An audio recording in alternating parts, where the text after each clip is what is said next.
হযরত ইব্রাহিম ইবনে Adham তার জনগণকে এত ভালোবাসতেন, আল্লাহর ওলি ছিলেন তিনি। সুবহানাল্লাহ বলেন। হ্যাঁ, এই ইব্রাহিম ইবনে আদহাম দেখেন বাদশা থেকে, সুবহানাল্লাহ, বাদশা থেকে আল্লাহর ওলি। সুবহানাল্লাহ।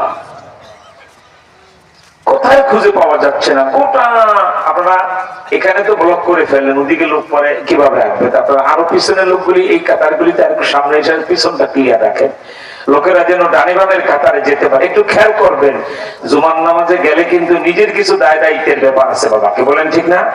কাতার আমি কোনখানে দাঁড়াইলে কাতারটা ঠিক হবে, আমার এখানে দাঁড়ানো ঠিক কিনা, এই বিষয়গুলি দেখবেন আপনারা।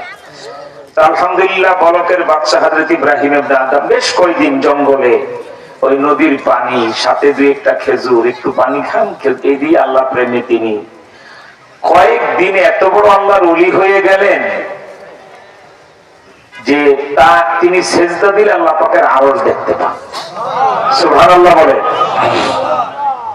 ওনার মন্ত্রী পরিষদ যারা চতুর্দিকে খোঁজাখুঁজি শুরু করলেন, কয়েক লক্ষ সৈন্য সামন্ত, আল্লাহু আকবার, নদ নদী পাহাড় পর্বত জঙ্গল সব জায়গায়, কোথায় গেলেন আমাদের বাদশা?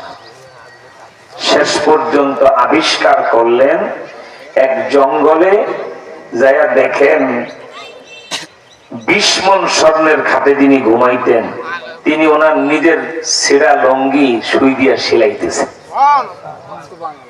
সুবহানাল্লাহ। মানুষের বুঝ তৈরি হয়ে গেলে আল্লাহর ওলি হতে সময় লাগে না। আর অন্তর্জগতের পরিবর্তন না হইলে সারা জীবনেও আল্লাহ প্রেমের মজা পাওয়া যায় না। তো সবাই উজিররা, যে মন্ত্রী পরিষদ আর কি আধুনিক ভাষায়, যে আপনার মিনিস্টার যারা মন্ত্রী হন, সবাই গোল হয়ে বসছে ওনার পিছনে, উনি ওনার কাজ করেই যাচ্ছে।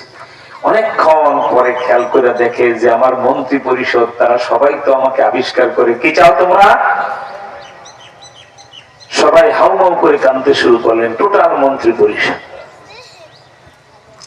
যে আপনি বলকের রাজপ্রাসাদে নাই, গোটা বলক রাজ্য বিরান হয়ে গেছে।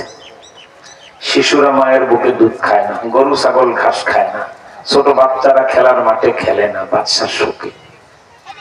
আল্লাহর হস্তে বলি, আপনি আমাদের সাথে চলেন, আপনি শুধু সিংহাসনে বসা থাকবেন, সব দায়িত্ব আমরা পালন করবো, আপনার কিচ্ছু করতে হবে না। বাচ্চা খুব রাগ করলেন, তোমরা নিমুখ খারাপ, তোমরা কে কি ছিলা? তোমাদেরকে আমি ধরে ধরে এনে মন্ত্রী বানাইছি, আজকে আমার ক্ষতি করতে আসছো।